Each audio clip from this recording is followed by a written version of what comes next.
Good morning. Welcome to trimester 2 of Online World History. Today I would like to introduce our first unit.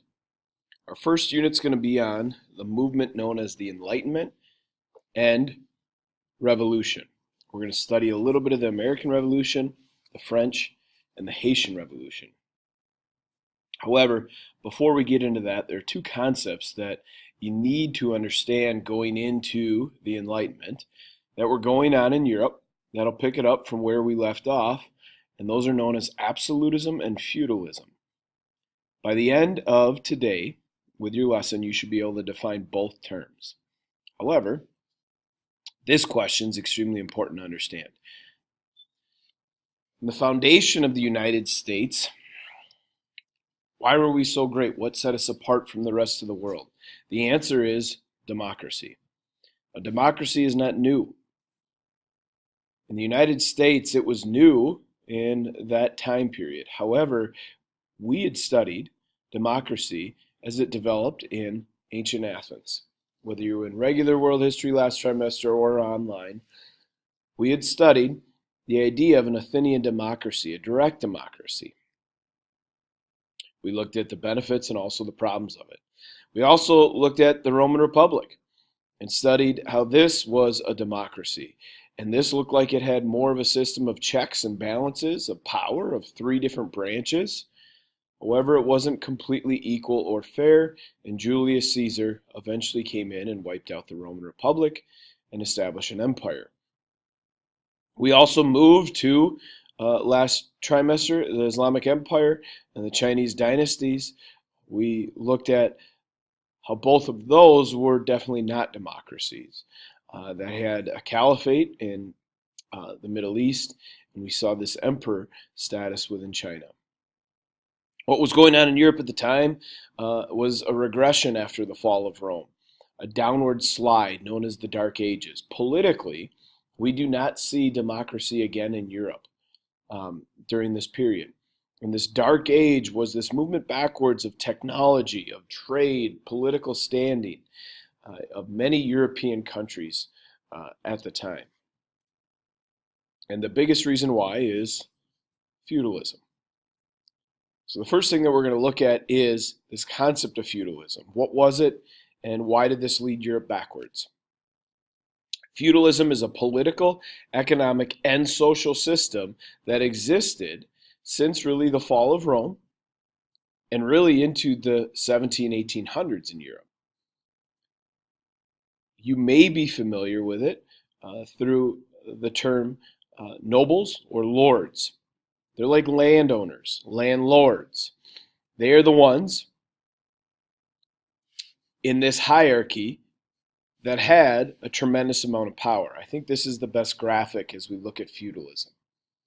The lords or the nobles owned the land in the country, and you might have 20, you might have 40, depending on the size of this country. Within, they had a lot of power because they had wealth. Wealth was equated to how much land you had. They would sell the products off of that land, the agricultural products, and make a tremendous amount of money. They would also pay the knights. The knights were the military of the time. The knights were the individuals who protected the manor or the lord's land, the noble's land, from maybe Vikings of the time or other nations that are trying to take over. And they also kept the peasants, the lower class, safe. Now, the peasants were the individuals who were bound to the land, and they were individuals who worked the land, farmed the land, got paid very meager wages, primarily in food and shelter, but remained loyal because the knights made them loyal, and it was their only way of existence. At the top of the whole feudal structure was a king. King of the country, you would think, had the most power within. However, it was the lords who had the most power. One, because they owned the land. Two, because they controlled the military. In that process, what we see was the king actually was weaker at this time. And the lords really ran these countries. Politically, economically, and socially, this is the structure that existed for over 1,000 years in Europe and brought many of these countries backwards, further and further. There was less trade that was going on within other countries. And so what we see is this regression in the Dark Ages brought up with this feudal structure.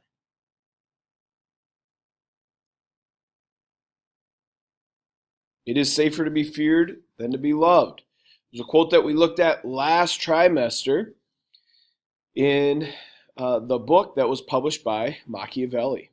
In this quote, as a lot of you identified last trimester, Machiavelli is trying to explain that a bond of love is easier to break than a bond of fear. Machiavelli would write in the 1400s in Italy. He was foreshadowing a system of emperorship or dictatorship, you might know it as. In Europe, we called this absolutism. Absolutism is defined as an absolute monarch, the principle of exercise of complete and unrestricted power, meaning nobody can check that individual's power. A king would not be questioned. A king would not have their power checked.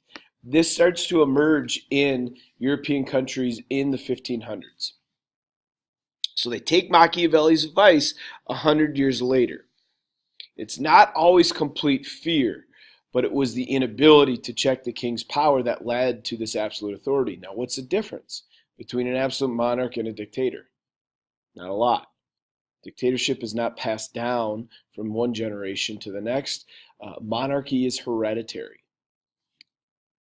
This man was seen as one of the strongest men that would define absolute monarchies. His name is Louis XIV. Louis XIV was a believer in this concept of divine right to rule. And the concept meant that God had ordained or given him the power to rule, not the people. This is very similar to that Chinese belief that we studied about the mandate of heaven, where the heavens approved of the emperor or the family's rule.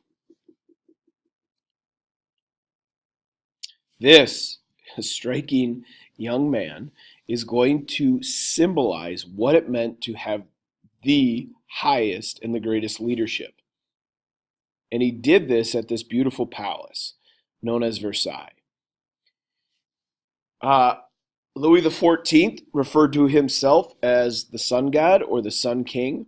He ruled for over 72 years. 72 years as one person in power provides stability and consistency. People tried to overthrow him, small groups of peasants, but without success. L'état c'est moi is his favorite quote. I am the state, or the state is me. Now, to Louis's great benefit, he had the ability to have the French colonies expanded during his reign, meaning the French were exploring in North America and in Canada, and they were taking new territory and new lands, which brought a lot of riches back to France. However, Louis poured much of that money into this beautiful palace known as Versailles. Here's another look at it. Later in the folder, after you go through these notes in this video, I'd like you to take a look at this video. It'll be a link attached that takes you through the Palace of Versailles